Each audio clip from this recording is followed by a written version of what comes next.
প্রিয় দর্শক বন্ধুরা, আজকের দিনে দাঁড়িয়ে অত্যন্ত গুরুত্বপূর্ণ কিছু খবর আপডেট উঠে আসছে আপার প্রাইমারি থেকে। বন্ধুরা, অনেকেই কিন্তু এই প্রশ্নটা করছেন যে জানুয়ারি মাসের বিগত কয়েকটা দিনে তো হিয়ারিং হলো এবং ইতিমধ্যেই সোমবার দিন মামলা লিস্টেড হয়ে রয়েছে, তাহলে জানুয়ারিতেই কি জাজমেন্ট হয়ে যাবে? বন্ধুরা, গুরুত্বপূর্ণ বিষয়ে আলোচনা করছি।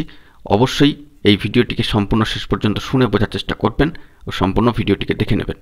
যে সমস্ত বন্ধুরা চ্যানেলটি সাবস্ক্রাইব করেননি, সাবস্ক্রাইব করে নিয়ে সঙ্গে থাকবেন। বন্ধুরা, ইতিপূর্বে অপেক্ষার প্রহর কিন্তু গুনতে হচ্ছিল এবং অপেক্ষার প্রহর কিন্তু কাটছিলই না, কিন্তু এবার অপেক্ষার প্রহর কমতে চলেছে। পশ্চিমবঙ্গ আপার প্রাইমারি চাকরিপ্রার্থী মঞ্চের যে উদ্যোগ, সংগ্রাম, লড়াই, রাজপথে আন্দোলন, তাছাড়াও বিশেষ কিছু কর্মসূচি, তার ফলে এই অপেক্ষার প্রহর একটু একটু করে কমতে চলেছে এবং যোগ্য বঞ্চিত প্রার্থীরা কিন্তু খুব দ্রুতই স্কুল যেতে চলেছেন। তবে অনেকের মনে একটা উৎকণ্ঠিত প্রশ্ন এবং সংশয় মিশ্রিত প্রশ্ন যে জানুয়ারি মাসেই কি তাহলে জাজমেন্ট হয়ে যাবে?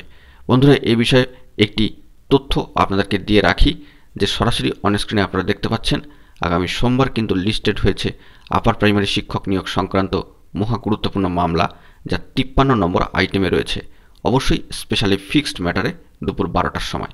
কিন্তু একটা কথা মাথায় রাখতে হবে, জাজমেন্ট জানুয়ারিতে হবে নাকি ফেব্রুয়ারিতে হবে নাকি কোন সময় হবে, তা কিন্তু একমাত্র সম্মানীয় জজ সাহেবরা ছাড়া আর কেউই জানেন না।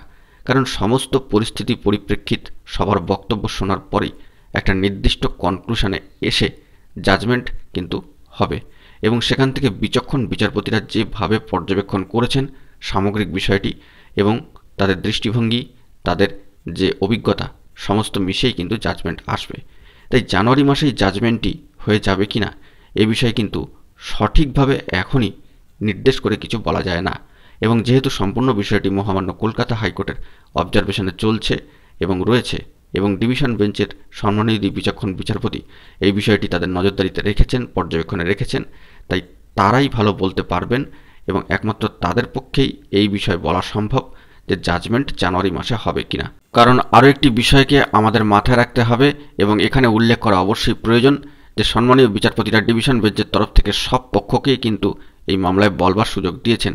তাই সকলেই বক্তব্য পেশ করবেন, আর্গুমেন্ট করবেন, বক্তব্য দেবেন, বিভিন্ন বার্তা উঠে আসবে, যুক্তিতর্ক হবে এবং তার পরেই কিন্তু একটা নির্দিষ্ট কনক্লুশন আসবে। তাহলে বুঝতেই পাচ্ছেন যে আপনাদের মনে অবশ্যই উৎকণ্ঠিত প্রশ্ন থাকা উচিত এবং অবশ্যই যোগ্য বঞ্চিত প্রার্থীরা দ্রুত স্কুল যাক, সকলেই সেটা কিন্তু আশা করছেন। দেখা যাক বন্ধুরা এবার পরবর্তী ক্ষেত্রে কি খবর বেরিয়ে আসে। বন্ধুরা, এখন এই পর্যন্তই। গুরুত্বপূর্ণ আপডেটগুলি পাওয়ার জন্য অবশ্যই এখনই চ্যানেলটিকে সাবস্ক্রাইব করে নিয়ে সঙ্গে থাকুন। ধন্যবাদ।